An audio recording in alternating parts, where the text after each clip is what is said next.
D Banks, and I'm young, black, and in business. My personal definition of success. That's a very interesting question.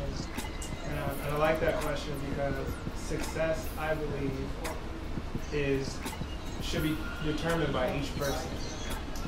Success for one person might be having enough time to spend with their kids. Success to another person might be having enough wealth to provide for their family for generations. Success for another person might just be living a healthy life. I use those three examples of time, health, and wealth because I think success in life really comes down to a balancing of your time, your health, and your wealth. So for me, that's my definition of success, is having a balance in your life. I really like this question. What are some of your success habits? When you look at nature, nature is always trying to create. Nature is always trying to expand. And I think that any person that is looking towards success should be trying to create and should be trying to expand. I don't want to go into the boring details of each habit, but I do believe that your habits should be structured around expansion and creativity. How did I create this business? I think before we can go into how I created the business, we should start with why I created the business. I created Freshly Faded because I wanted a place where people can feel comfortable getting a haircut. And not only that, it defied stereotypes and reflected a different side of the African American experience. I also wanted a place where people can sell their clothes. I wanted to create a place where artists can display their art, where spoken word, poets and musicians can come and do their thing. So Freshly Faded encompasses all of that. So I created it with a bigger picture in mind. And I feel like a lot of the times when you do things not only for yourself but for others, the universe or God or the Creator will open doors for you. And that's why and how I created Freshly Faded. Who do I look up to as a motivational figure?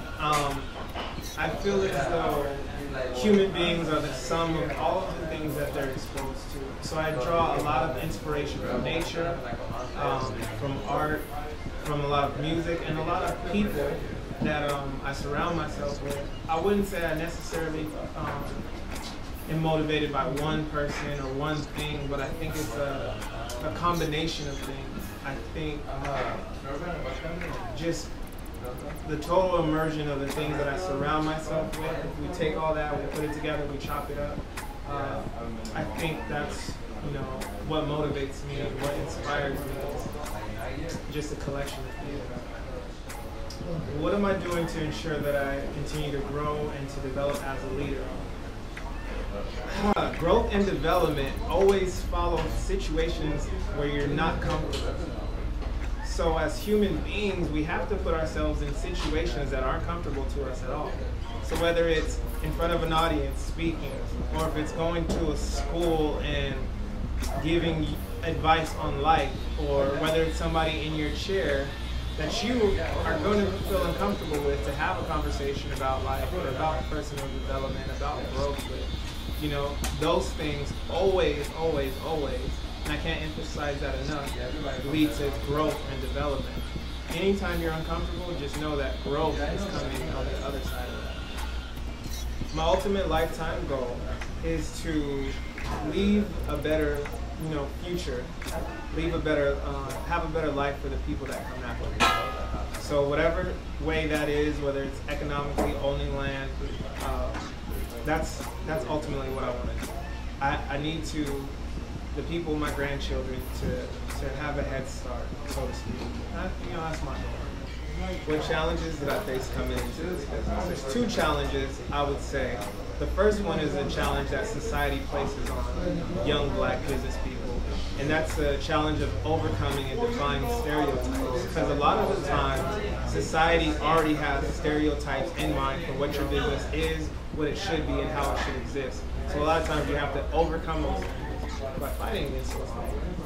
And one of the other challenges is dealing with fear.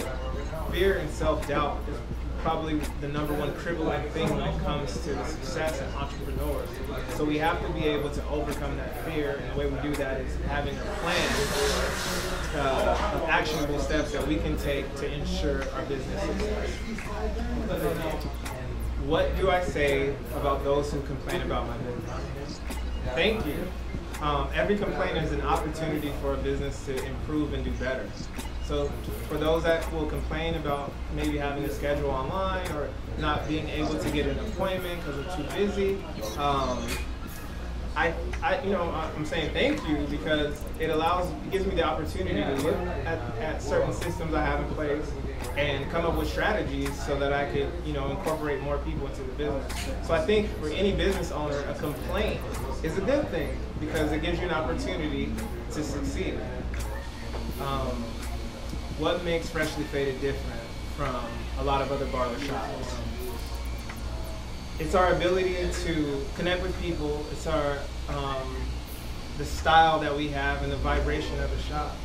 It's a beautiful place. We have art on the walls, we have art shows, we have live music events, we have poetry readings, we have health fairs here. We even have doctors come and check people's blood pressure and those type of things. And I think that's really what separates us, is our ability to connect with the community in a positive way. With my success, I'm giving back to the community in the form of art shows, live events, live music events, health screenings that take place here in the barbershop. So I believe that being an inspiration for others, being a positive motivating force, and also allowing people that have things to sell like shirts and water and beard oil, giving them a place where otherwise they wouldn't have an opportunity to sell. Like a black entrepreneur won't be able to go into Macy's and say, hey, I have these shirts, I want to sell them. They're going to get laughed at or looked down on. But I provide, that space for that. Even if it's small, it's still something. There's not a lot of black-owned businesses in San Diego. It's only 5% black. And the businesses that we do have, we should, try to support each other, because it's important. Otherwise, where are they going to go? If I have incense that I want to sell, or if I have black soap, or if I have beard oil or something like that, where am I going to go? What store can I go to sell it? There's nobody that's going to mess with you besides, another business that can relate to you. My steps towards success deal with nature and how nature or the creator created things, right? So first, I have an idea of what I want to do. Second, I take that idea and I speak it into a physical reality. We know that words are vibrations, and vibrations can move things, and we can measure it. So already, on a physical level, that idea is taking shape and is manifesting. From that idea, I write it down on a piece of paper. I have a pencil and I write it down, and that's even more. It's bringing these intangible ideas into a 3D reality.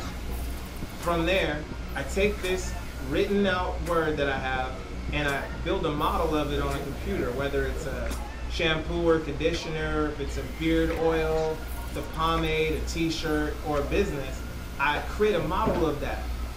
The next step after that is I meditate on this idea. I close my eyes and I try to feel it. I try to get all my senses involved. What is it going to smell like? If it's something that you eat, what is it going to taste like? What is it going to sound like? What is it going to feel like in my hand? And then from there, I say, can I create it myself, right? Or can I find somebody else to create it? I find somebody to create it, and then I say, okay, what is the best price for it? How can I make this for the best price, but without sacrificing the quality of it? And then who is this going to be for? And I realize that a lot of times I make products for myself. And if I'm making something for myself, I know that there's a million other people in the world like me who can benefit from this. So then the tone that I speak in when I market this product is as if I'm talking to someone like myself. And then that authenticity is what enables me to sell a product. So that step of being yourself, right? And then another step is not being afraid to sell the product, right? That's one that I struggle with, but that's an important step, is not being afraid to sell it. So once you have it, You've manifested it. You've brought it into a physical reality. You've been authentic. Now it's time to sell it and reap the benefits of selling. And that's what, it's all about. Steve Banks, you can find us at Freshly Faded Barber. You can schedule an appointment through our website. It's www.freshlyfaded.com. Again, that's www.freshlyfaded.com. On Instagram, it's at Freshly Faded Barber. We're located in the heart of North Park. The address is 2850 El Cajon Boulevard. We're located on the corner of El Cajon Boulevard in Utah.